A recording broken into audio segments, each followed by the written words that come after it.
बिस्मिल्लाहिर्रहमानिर्रहीम, अस्सलामुअलैकुम, good morning, welcome to सुबह सवेरे पाकिस्तान। मैं हूं हमजा तारिक और मैं हूं आपके साथ सैयदा इकरा बुखारी। उम्मीद करते हैं आप सब खैरियत से होंगे और आपका दिन का जो आगाज़ है आपने एक हेल्दी ब्रेकफास्ट से किया होगा। बिल्कुल ऐसे ही है जी, आपकी नींद भी पूरी हुई होगी। अच्छा, आम तौर पर कुछ चीज़ें हैं कि जो हमारी ज़िंदगी से उस तरह से कनेक्टेड तो नहीं है, लेकिन कभी ना कभी वो कनेक्ट हो भी सकती है और हम अक्सर लोगों को देख रहे होते हैं कि उनको उन मसाइल का सामना है। जैसे कि एक मसला व्हील चेयर का होता है ना, कि आप व्हील चेयर जो है उस पर किसी शख्स को जो खड़ा नहीं हो पा रहा, मतलब बुढ़ापे में हम अक्सर देखते हैं, क्योंकि जब बच्चे बचपन से ऐसा मसला होता है तो फिर तो पेरेंट्स को बहुत ज़्यादा पता होता है ये वो, लेकिन जब आप बुढ़ापे में आपके पेरेंट्स को या आपके दादा दादी को, नाना नानी को कभी ज़रूरत पड़ जाती है व्हील चेयर की, तो हमें उसका इस्तेमाल भी नहीं आता। उसमें एक बुनियादी गलती जो हम कर रहे होते हैं वो हम आपसे डिस्कस करना चाहते हैं।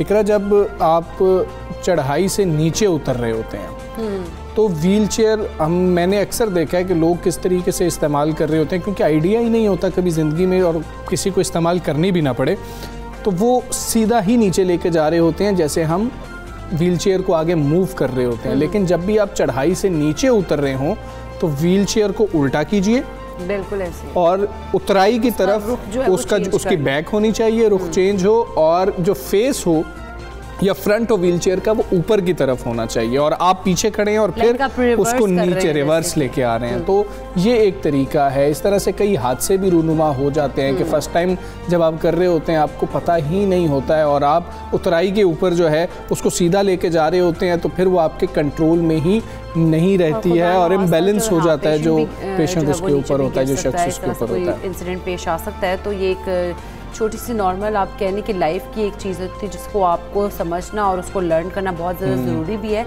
इससे आप बड़े हादसे से बच सकते हैं छोटी सी केयर करने से और छोटी सी तब्दीली लेके आने में। अब आप देखें कि अगर आप उसको लेके आ रहे हैं, सीधी तरह लेके आ रहे हैं, तो हादसा हो सकता है। वही अगर आप उसको रिवर्स फॉर्म में नीचे लेकर आएंगे तो उससे आप सेफ रहेंगे, आप बेहतर उसको कंट्रोल भी कर सकते हैं। तो हर चीज़ के इस्तेमाल करने का कुछ तरीकाकार होता है, कुछ SOPs होते हैं।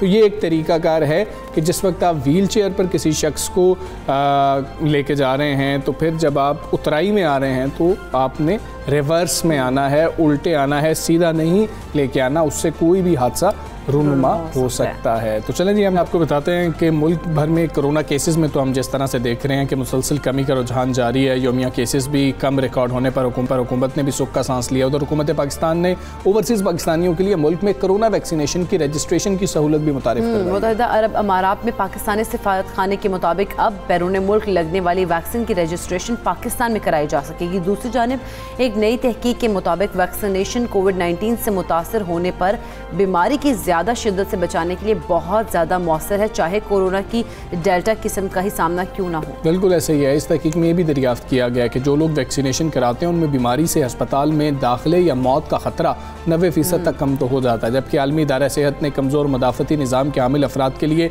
वैक्सीन की इजाफी जो डोज़ है उसके इस्तेमाल का मशवरा भी दिया। बिल्कुल ऐसे ही आलमी इदारा सेहत के मुताबिक कमज़ोर निज़ाम मुदाफ़त के लोगों में वैक्सीन लगने के बाद भी कोरोना की शदीद इन्फेक्शन का ख़तरा आम लोगों की निस्बत ज़्यादा होता है। तो WHO के माहिरीन ने अब साइनोवैक और साइनोफार्म लगवाने वाले 60 साल से ज़ायद उम्र के अफराद के लिए वैक्सीनेशन के 1 से 3 माह के बाद वैक्सीन की तीसरी खुराक यानी कि तीसरी डोज जो है उसके लगवाने का भी अब मशवरा दिया है। बिल्कुल ऐसे ही, और माहिरीन का कहना है कि कमज़ोर क़ुव्वत मुदाफ़त रखने वाले अफराद में वैक्सीन की अफादियत तेज़ी से कम हो जाती है। हम इस पर बात करेंगे। डॉक्टर जवाद साहब हमारे साथ मौजूद हैं। डॉक्टर साहब अस्सलाम वालेकुम, गुड मॉर्निंग। डॉक्टर साहब, जिस तरह से WHO ने अब कहा है कि आप जो है कमज़ोर मदाफ़ती निज़ाम वाले जो अफराद हैं उनको आप एक और डोज़, इजाफी डोज़ यानी कि लगा सकते हैं, इसको हम बूस्टर डोज़ भी कहेंगे? जी वालेकुम सलाम और बहुत शुक्रिया। जी हाँ बिल्कुल, इसको बूस्टर डोज भी कहेंगे। और मेरा अपना ख्याल है बाज़ वैक्सीन जो पाकिस्तान में लगती हैं, जिस तरह साइनोफार्म है, साइनोवैक है, साइनोफार्म की तो ऑलरेडी 3 डोजेज़ होनी चाहिए थी, क्योंकि इससे मिलती जुलती जो वैक्सीन्स हम पहले लगवाते हैं, जिस तरह टेटनस की है, उसकी 3 डोजेज़ ही होते हैं। तो ये जो इनएक्टिवेटेड वैक्सीन कहलाती हैं, इनके अंदर एक्सपेक्टेड होता है कि आपको 3 डोजेज लगेंगी। जो आरएनए वैक्सीन हैं, जिस तरह फाइजर और मॉडर्ना है, ये नई वैक्सीन हैं। इनके बारे में अभी पूरी आगाही उस तरह हमें नहीं है कि एक डोज के बाद दूसरी डोज कितने वक्फे से लगानी चाहिए और फिर क्या तीसरी डोज की ज़रूरत रहेगी। तो इस वजह से तहकीक इसके साथ साथ जारी थी।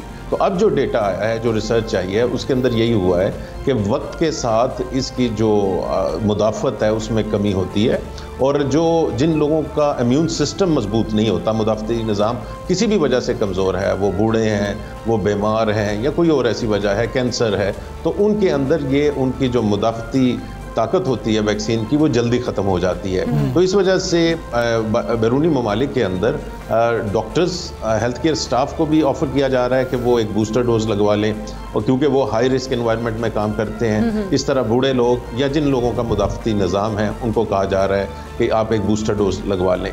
लेकिन अगर हम पाकिस्तान के सूरत हाल में बात करेंगे तो मेरे ख्याल से यहाँ साइनोफार्म के बाद जो तीसरी डोज होगी, मेरे हिसाब से वो बूस्टर डोज नहीं होगी, वो रिक्वायर्ड डोज होगी, जो इसके स्केड्यूल में शामिल होनी चाहिए। अच्छा डॉक्टर साहब, जिस तरह से WHO की रिकमेंडेशंस तो ये है ना कि जिसका क़ुव्वती जो निज़ाम है, मुदाफ़ती निज़ाम है, वो कम अगर हो जाता है 60 साल से उम्र के जो ऊपर के अफराद हैं उनका, तो उनको तीसरी डोज रिकमेंडेड है। तो हम ये कैसे इस चीज़ का तयन कर सकते हैं कि फ़लाँ शख्स का जो मुदाफ़ती निज़ाम है वो कमज़ोर हो चुका है, इसको तीसरी डोज अब लग जानी चाहिए, या हमें वैसे ही एक प्रैक्टिस के तौर पर ही 3rd डोज लगानी है अगर साइनोफार्म या साइनोवैक लगी है? देखिए, इसके अंदर जिन लोगों को खुदा न खास्ता कैंसर के मरीज़ हैं, उनका मुदाफ़ती निज़ाम कमज़ोर होता है। इवन जो लोगों के अंदर जिनको शुगर की बीमारी होती है, उनका भी मुदाफ़ती निज़ाम कमज़ोर होता है। दिल की बीमारियों वाले लोगों का मुदाफ़ती निज़ाम कमज़ोर होता है। तो ये 2-3 बड़ी चीज़ें हैं। इस तरह और भी बीमारियां हैं जो दायमी बीमारियां हैं, जो लॉन्ग टर्म बीमारियां हैं, वो आपके डिफेंस सिस्टम्स को कमज़ोर करती हैं। तो ऐसे तमाम लोगों को एक बूस्टर डोज लगवानी चाहिए जैसे ही गवर्नमेंट इसको ओपन करे। तो बाकी ये है कि अगेन हम ये नई वैक्सीन्स हैं, नई बीमारी है, तो वक्त के साथ साथ हमें इसके साथ हमें खुद पता लग रहा है या हमें खुद इल्म हासिल हो रहा है कि इसके लिए जो आइडियल वक्फा है 2 डोजेज़ के, वो क्या होगा। क्योंकि ये भी बड़ा इंपॉर्टेंट है कि एक वैक्सीन के बाद दूसरी वैक्सीन 3 हफ्ते के बाद ज़्यादा असर दिखाएगी या 4 हफ्ते बाद असर दिखाएगी। तो ये वक्त के साथ ही ये तहकीकात जारी हैं, और उनके जो वक्त गुजरेगा हमें ज़्यादा प्रिसाइज नॉलेज मिलेगा इन वैक्सीन्स की प्रॉपर एप्लीकेशन के। ठीक है। अच्छा डॉक्टर साहब, यानी कि ये भी अभी कहा जा सकता है कि हमें ये भी मालूम नहीं है कि हम तीसरी डोज की बात जो कर रहे हैं, इसके बाद शायद हमें चौथी डोज भी लगवानी पड़े और उसके बाद शायद 5वीं डोज भी लगवानी पड़े। क्या ऐसा भी मुमकिन है? जी, मुख्तलिफ सिनेरियोज़ हो सकते हैं। एक तो ये है कि जिस तरह अगेन मैं मिसाल देता हूँ टेटनस की, क्योंकि तमाम बच्चों को वो लगती है वैक्सीन, तो उसके अंदर एक पहली डोज लगती है, फिर 6 हफ्ते बाद या 4 हफ्ते बाद दूसरी डोज लगती है, और तीसरी डोज आपकी 6 महीने बाद लगती है। और उसके बाद बच्चा जो है वो 5 से 8 साल तक वो टेटनस से महफूज हो जाता है। तो एक तो ये है कि इस तरह क्या 2-3 वैक्सीन्स का या जो भी डोज इसकी बनती है लगने के बाद क्या 4-5 साल के लिए महफूज हो जाएंगे। दूसरी मिसाल फ्लू के है, जो तकरीबन हर साल नया आपको इंजेक्शन लगवाना पड़ता है जिन लोगों को, बूढ़े लोग हैं या जिन लोगों को उसका ख़तरा ज़्यादा है फ्लू का। तो इस वजह से वो हर साल नए जो वेरिएंट्स आए होते हैं या नए वायरसेस फिर रहे होते हैं दुनिया में, उसकी बुनियाद पे एक नई वैक्सीन बनाई जाती है, और ये सालाना काम होता है। तो क्या ये सालाना की तरफ हम जाएंगे या ये 5 साल वाला काम होगा, ये अभी वक्त के साथ ही इसका पता लगेगा। सही। अच्छा डॉक्टर साहब, रिसर्चेस के हवाले से हम पाकिस्तान में किस तरह से रुझान देख रहे हैं? क्या अच्छे लेवल पे एक अच्छे लेवल पे पाकिस्तान में रिसर्चेस का जो है कंडक्ट की जा रही हैं? क्योंकि ये नया एक वायरस आप कह लें कि एक नई वबा है, इसके ऊपर काम जिस तरह से बाकी हम देखें इंटरनेशनल में भी, इंटरनेशनल अगर हम देखें दुनिया में तो बहुत ज़्यादा हो रहा है, तो पाकिस्तान में किस लेवल पर हो रहा है? अनफॉर्चुनेटली ये नहीं कि कोविड के बारे में पाकिस्तान में रिसर्च प्रायोरिटी नहीं रही हमारी, अभी भी नहीं है। तो हमारे होती तो है तहकीक, लोग दावे भी करते हैं, लेकिन जब अगर आप देखा जाए देखें कि जो बड़े जर्नल्स हैं मेडिकल के या साइंसी तहकीक के जो रसाले हैं, उनके अंदर हमारे कितनी कंट्रीब्यूशन होती है ओरिजिनल रिसर्च की, वो बहुत कम है। तो कोविड-19 का भी इसी तरह हाल है कि हम कर तो रहे हैं, लेकिन क्या जो हमें करनी चाहिए थी, जो मेरे ख्याल से करनी चाहिए थी, हमने ये वैक्सीन्स लगाई हैं करोड़ों लोगों को, तो हमारे पास ये डेटा होना चाहिए था कि इनमें से कितने फीसद लोगों को दोबारा इन्फेक्शन हुई है या ब्रेक थ्रू इन्फेक्शन हुई है। हमें ये पता होना चाहिए था कि कितने लोगों की वैक्सीन लगाने के बाद डेथ हुई है, और ये प्रिसाइज इन्फॉर्मेशन होनी चाहिए। ये चीज़ें बुनियादी थी जो मेरा अपना ख्याल है कि हमारे पास इसका डेटा इतना अच्छा नहीं है, क्योंकि यही हमें हेल्प करना था। इस तरह हमने कुछ वैक्सीन्स पाकिस्तान के अंदर ट्रायल किया, तो उनका डेटा भी हमारे सामने उस तरह पब्लिक नहीं है कि जिसके बारे में आप डिस्कस कर सकें। तो ये माइंडसेट बदलने की ज़रूरत है, तहकीक की तरफ तवज्जो करने की ज़रूरत है, और वो हम सब के फ़ायदे। अच्छा डॉक्टर साहब, आखिर में ये भी बता दीजिएगा कि हम उस वक्त संजीदा हो जाते हैं जिस वक्त हम शरह को देख रहे होते हैं, मुस्बत केसेस की वो 8% से ऊपर जा रही होती है, फिर 10 को क्रॉस कर रही होती है। अब अल्हम्दुलिल्लाह जो मुस्बत केसेस की शरह है कोरोना वायरस की, वो 2% से नीचे आ गई है। वो कौन से काम हैं जो अब करने की ज़रूरत है ताकि ये शरह ऊपर ही ना जाए, हम इसको इधर ही काबू में रख सकें या कंट्रोल कर सकें? अभी करने के कौन से काम हैं? एक तो यह है कि आज केसेस थोड़े से बड़े हैं, 1000 से ऊपर हम दोबारा चले गए हैं, और जो हमारी शरह है वो भी 2% से ऊपर चली गई है, तकरीबन 2.6 के ऊपर है। तो लेकिन एक आध दिन ऊपर नीचे होने से कोई फ़र्क नहीं पड़ता। तो अगर इसको हमने कंट्रोल रखना है सर्दियों के अंदर, और हम चाहते हैं ये कम ही रहे, तो हमें वही बेसिक प्रिकॉशंस लेने पड़ेंगे। अपनी खिड़कियाँ और वेंटिलेशन का आपने खोली रखें और वेंटिलेशन बेहतर बनाएं। ये सिंगल फैक्टर है जो बंद कमरों या बंद दफातर या बंद स्कूलों के अंदर इसको फैलने से रोकता है कोरोना को। तो ये उसके साथ आपको ये भी एहतियात करनी है, क्योंकि साथ डेंगू भी है। तो आप अगर खिड़की खोलें तो उस पर जाली लगी होनी चाहिए, ये नहीं कि आप एक बीमारी से बच के दूसरी बीमारी की तरफ चले जाएं। मास्क पब्लिक प्लेसेस पे पहनते रहिए। और मैं थोड़ी सी ये वार्निंग आज ये दे दूं कि इंग्लैंड के अंदर जहाँ पे वैक्सीनेशन फुल वैक्सीनेशन 70% से ज़्यादा है शायद, वहाँ पे दोबारा केसेस भी बढ़ने शुरू हो गए हैं। वहाँ पे पिछले 7 दिनों के अंदर वहाँ पे हॉस्पिटलाइजेशन भी बढ़नी शुरू हो गई है, और वहाँ पे डेथ भी बढ़नी शुरू हो गई है। अच्छा। तो ये समझ लेना कि हम अब कोरोना ख़त्म हो गया है, वो बड़ा मेरे ख्याल से ख़तरनाक कदम होगा।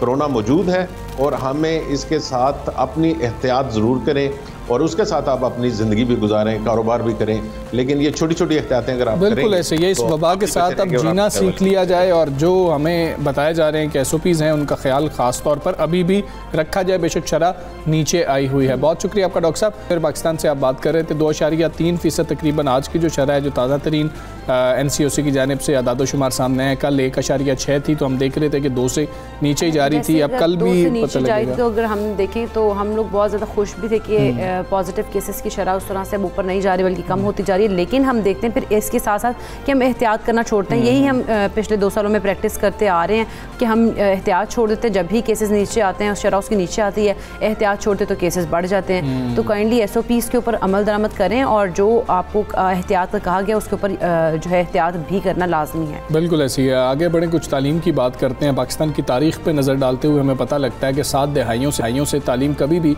किसी भी हुकूमत की तरजीह नहीं रही है। यही वजह है कि तालीम के लिए जो मुख्तस फ़ंड होता है हमेशा नाकाफ़ी रहे। पार्लियामेंट ने फरवरी 2016 में पायदार तरक्याती अहदाफ को मुल्क के अपने कौमी तरक्याती अहदाफ के तौर पर अपनाया था। ताहम हाल ही में शाया होने वाले वाइट पेपर तालीम में पब्लिक इन्वेस्टमेंट पाकिस्तान में SDG 4 की एक तशख़ीस में तालीम के फ़रोग़ के बारे में हुकूमती तरजीहात का भांडा भी फोड़ दिया गया। हाँ जी, ये सस्टेनेबल डेवलपमेंट गोल्स हैं हमारे जो थे। रिपोर्ट के मुताबिक खैबर पख्तूनख्वा ने लड़कियों के लिए तालीमी बजट मुख्तस करने का वाज़ेह तरीका कम अज़ कम जुज़वी तौर पर अपनाया, मगर किसी भी दूसरे सूबे में ये मालूम करने का कोई काबिल अमल तरीका ही नहीं आया कि मुख्तस फ़ंड्स लड़कियों या लड़कों की तालीम के लिए मुख्तस किए गए हैं या नहीं किए गए हैं। बिल्कुल। अच्छा हमजा, देखा है रिपोर्ट में ये भी कहा गया है कि वबाई अमराज के पस मंज़र में स्कूल्स को पहले से कहीं ज़्यादा साफ़ पानी और बैतुल खला की ज़रूरत है ताकि बच्चों को महफूज रखा जा सके। तालीमी इदारों के इंफ्रास्ट्रक्चर के हवाले से सिंध की हालत अगर हम देखें तो सबसे ज़्यादा बदतर है, जहाँ सबसे ज़्यादा तादाद में स्कूल्स बुनियादी सहूलतों से ही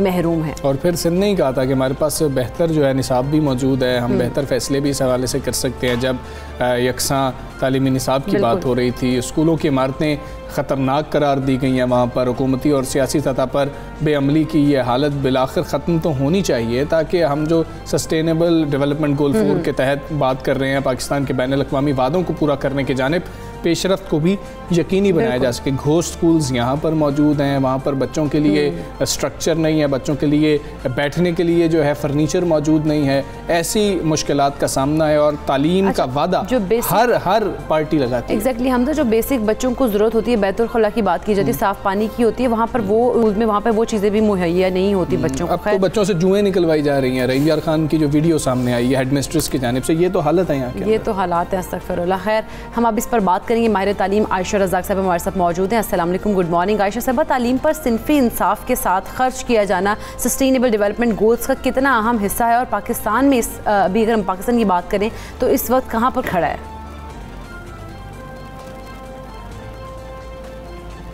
जी अस्सलाम वालेकुम, बहुत शुक्रिया इकरा और हमज़ा बुलाने का, और बड़ी अच्छी आपने वो एक कॉन्टेक्स्ट बिल्ड कर दिया है सारी कॉन्वर्सेशन का। देखिए, वो तो हमें पता है कि हमारे सस्टेनेबल डेवलपमेंट गोल्स हों या चाहे ना हो, हमें पता है कि हमारा कॉन्स्टिट्यूशनल हमने ये वादा किया हुआ है कि हमने हर बच्चे को रिगार्डलेस ऑफ जेंडर या क्रीड या एथनिसिटी या एबिलिटी लेवल, जो भी आप मेजर वो ले लें इंडिकेटर, हमने हर बच्चे को तालीम देनी है 5 से 16 साल ख़ास तौर पे।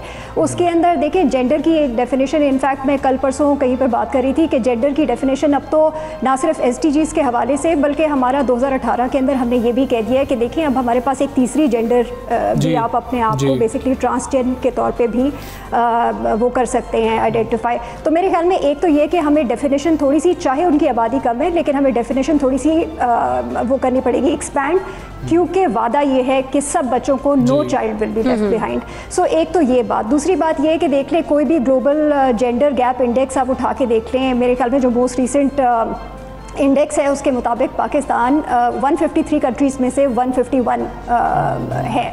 हमारे से नीचे सिर्फ 2 और मुल्क हैं जो जेंडर गैप के हवाले से हमारे से नीचे फॉल करते हैं। तो ये थोड़ी सी आपकी इंटरनेशनल कॉन्टेक्स्ट में आपकी स्टैंडिंग क्या है वो उससे शो हो जाती है। एजुकेशन के अंदर हमें पता है काफ़ी बुरा हाल है। हमें पता है कि जो बच्चे स्कूल में वो पढ़ नहीं रहे, जो आउट ऑफ स्कूल हैं उसमें लड़कियों की तादाद ज़्यादा है। अब अगर आप लड़की हैं, अगर आप रूरल इलाके में रहते हैं, अगर आपका ताल्लुक एक पुअर हाउस होल्ड से है, तो इट्स वेरी लाइकली कि आप आउट ऑफ स्कूल होंगे। इसी वजह से बलोचिस्तान में आपको बहुत बच्चे आउट ऑफ स्कूल नज़र आते हैं, KP में फाटा में बहुत बच्चे आउट ऑफ स्कूल नज़र आते हैं proportionately according to their population. Sindh में आपको बहुत बच्चे इंटीरियर में, खासतौर पे लड़कियां आउट ऑफ स्कूल नज़र आती हैं। देखिए, ये जो है ना कि जेंडर रिस्पॉन्सिव बजटिंग बहुत हमारे इर्द गिर्द ममालिक ने शुरू कर दी है, और हम ये क्लेम करते हैं, और शायद जैसे आपने जिक्र किया कि KP ने भी जुज़वी तौर पर इसका कुछ वो अमल दरामद करना शुरू किया है।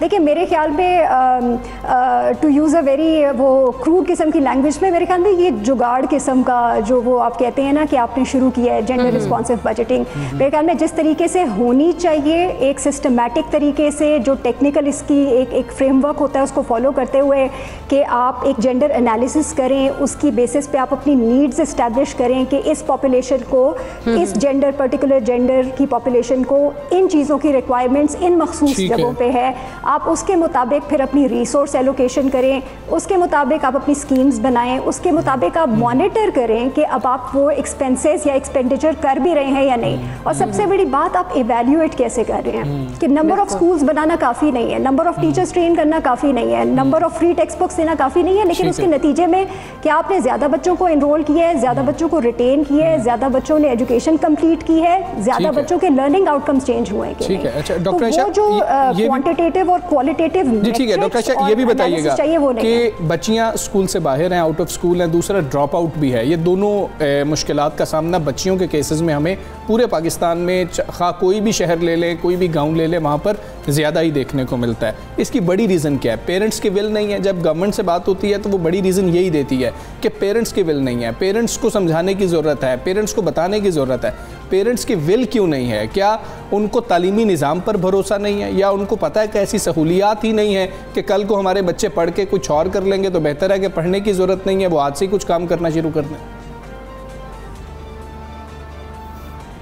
जी हमजा, ये तो मैं बहुत ज़्यादा सुनती हूँ डिपार्टमेंट्स के साथ कि जी ये कल्चरल इशू है, ये पेरेंट्स की मर्ज़ी नहीं है, तो ये इस वजह से लड़कियाँ ज़्यादा स्कूल में नहीं है। मेरे ख्याल में ये बात जैसे कहते हैं ना कि इसकी दो साइड हैं इस प्रॉब्लम की, एक डिमांड साइड है और एक सप्लाई साइड है। देखें, अगर आप स्कूल ही नहीं प्रोवाइड करेंगे, आप नंबर्स ऑफ स्कूल्स देख लेना, आपके 1.5 लाख अगर प्राइमरी स्कूल्स हैं तो आपके सिर्फ 50,000 मिडिल स्कूल हैं और उसके अंदर लड़कियों के स्कूल बहुत ही कम है। तो आसपास प्राइमरी के बाद फ़र्ज़ करें कोई मिडिल स्कूल एग्जिस्ट ही नहीं करता, तो पेरेंट की विल हो या ना हो उससे फ़र्क क्या पड़ता है। ट्रांसपोर्टेशन की कॉस्ट होती है, वहाँ पर आप जाएँ तो टीचर नहीं होता, मल्टीग्रेड टीचिंग हो रही है फॉर एग्जाम्पल, बच्चा फेल हो रहा है, बच्चे के ऊपर कोई ख़ास तवज्जो नहीं दी जा रही। तो एक तो ये कि सप्लाई साइड अपनी ठीक करें, फिर आप ये बहाना बना सकते हैं कि डिमांड साइड नहीं है, फिर आप उसके ऊपर भी काम कर सकते हैं। ये बिल्कुल बात ठीक है। कुछ सर्वेज ऐसे हैं जहाँ पर ये पेरेंट्स से जब पूछा जाता है कि आप अपने बच्चों को स्कूल नहीं भेजते, खासतौर पे बच्चियों को क्यों नहीं भेजते, तो नेशनल लेवल पे कुछ ऐसे सर्वेज हैं जो कहते हैं कि सबसे बड़ी रीज़न में 2-3 रीजंस होती हैं। देखिए, पॉवर्टी बहुत बड़ी रीज़न होती है कि आपके जब रोटी कपड़ा मकान जो बेसिक्स नीड्स नहीं ना पूरी हो रही, तो फिर एजुकेशन जो है वो उस तरह की प्रायोरिटी नहीं है। वो तो जैसे जैसे आप अपनी नीड्स के पिरामिड में ऊपर जाते हैं तो आप कहते हैं कि अच्छा अब मेरे बच्चे का पेट भरा हुआ है, अब घर के सारे लोगों का पेट भरा हुआ है, तो चलो मैं अच्छे स्कूल में भेज दूँ, वरना ये चीज़ आपको नज़र नहीं आती है। तो हाँ, हमें एक इसकी कॉन्टिन्यूएशन में एक ये बात है कि देखिए, सप्लाई साइड पे भी स्कीम्स की ज़रूरत है सोच समझ के बनाने की, डिमांड साइड पे भी हमें ये देखने के लिए कि पेरेंट्स की क्या वजूहात हैं जिसकी वजह से वो बच्चियों को स्कूल में नहीं भेज रहे, फिर आप उसके मुताबिक स्कीम्स वो डिज़ाइन करें। फॉर एग्जांपल, अगर पेरेंट्स ये कहते हैं कि हम बहुत गरीब हैं या हमारे पास से स्कूल बहुत दूर है, तो फिर आप ट्रांसपोर्टेशन की स्कीम्स लेकर आएँ, फिर आप बच्चियों के लिए स्टाइपेंड्स की स्कीम्स लेकर आएँ। फिर अगर वो कहते हैं कि रेलेवेंट नहीं है तो अपना करिकुलम ठीक करें, अपने टीचर्स को जेंडर फ्रेंडली ट्रेनिंग दें, अपने स्कूल्स को जेंडर फ्रेंडली बनाएं, बाउंड्री वॉल बनाएं, पानी मुहैया करें, बाथरूम ठीक करें। तो बात यह है कि जब आप उनकी शिकायत है वो दूर ही नहीं कर रहे, तो फिर वो बात ठीक है कि वो वेल कैसे बनेगी। बिल्कुल। अच्छा आयशा साहब, हम अगर इसमें ओवरऑल देखें तो सूबाई हुकूमतों को कितना अहम किरदार है कि वो अगर SDGs पर अमल दरामद करना है तो वो कौन से ऐसे इक़दाम कर सकते हैं कि ये चीज़ों को सारों को ठीक कर सकें? अच्छा देखिए इकरा, इसमें ऐसा एक तो देखिए सिस्टमेटिकली काम करें। मैं बहुत दफ़ा प्लानिंग का हिस्सा रही हूँ एज एन ऑब्जर्वर भी, एज ए कंट्रीब्यूटर भी, और बहुत दफ़ा ये कोशिश की है कि देखें आप इतना डेटा कलेक्ट करते हैं, ठीक है डेटा की बहुत सारी रिक्वायरमेंट्स भी हैं, कुछ डेटा नहीं भी कलेक्ट होता, लेकिन जो करते हैं उसको इस्तेमाल तो करें, उसको अपनी प्लानिंग में, अपनी डेवलपमेंट स्कीम्स में हर साल इस्तेमाल तो करें, वो बिल्कुल नहीं होता। सो एक सिस्टमेटिक प्लानिंग अभी तक एग्जिस्ट नहीं करती, बड़े अफसोस की बात है। जो पॉजिटिव एक थोड़ी सी बात, क्योंकि अब जाहिर है बिल्कुल ही वो ना वो हो, देखिए स्कीम्स आहिस्ता आहिस्ता आपको इस हद तक जेंडर फ्रेंडली नज़र आती हैं कि चलें अब कम से कम ये रिकग्निशन है कि हमने इतने जो बच्चों के स्कूल बनाने हैं उसमें इतने लड़कों के स्कूल बनाने हैं, इतने लड़कियों के स्कूल बनाने हैं, इतने लड़कों को स्टाइपेंड देना है, इतने लड़कियों को स्टाइपेंड देना है। आपने थोड़ी बहुत कोई जेंडर फ्रेंडली ट्रेनिंग करवानी है, ऑल्दो मैं फिर यही कहती हूँ कि सिस्टमेटिक नहीं है, लेकिन देखिए हमें पता है कि क्या चीज़ें करनी चाहिए, हम सिर्फ वो चीज़ें सिस्टमेटिकली करते नहीं है। दूसरा, जब हम करते हैं ना तो वो हम इम्प्लीमेंट ठीक नहीं करते। और सबसे बड़ी बात हमजा ये मैं ज़रूर करना चाहती हूँ कि देखिए पूरी दुनिया से हमें अब बहुत सारे सालों से हमारे पास ये रिसर्च एविडेंस मौजूद है कि आप स्कीम इंट्रोड्यूस करना काफ़ी नहीं होता, उस स्कीम का इम्पैक्ट स्टडी करना और उसके इम्पैक्ट के मुताबिक उसको रीडिज़ाइन और या ट्वीक करते रहना साथ साथ, कि अगर स्टाइपेंड दिया है तो स्टाइपेंड का वो असर हो रहा है जो हम चाहते थे या नहीं, और अगर नहीं हो रहा तो क्या वजह है, उसके मुताबिक अगले साल चेंज करें उस स्कीम को। बिल्कुल ठीक है, सिस्टमेटिक प्लानिंग होना बहुत ज़्यादा ज़रूरी है। डॉक्टर आयशा, बहुत शुक्रिया आपका, सुबह सवेरे पाकिस्तान से बात कर रही थी, उनकी गुफ्तगू इस पर आपने मुलाहिजा किया। हमें एक ब्रेक लेनी है, ब्रेक के बाद वापस आते हैं। Stay with us.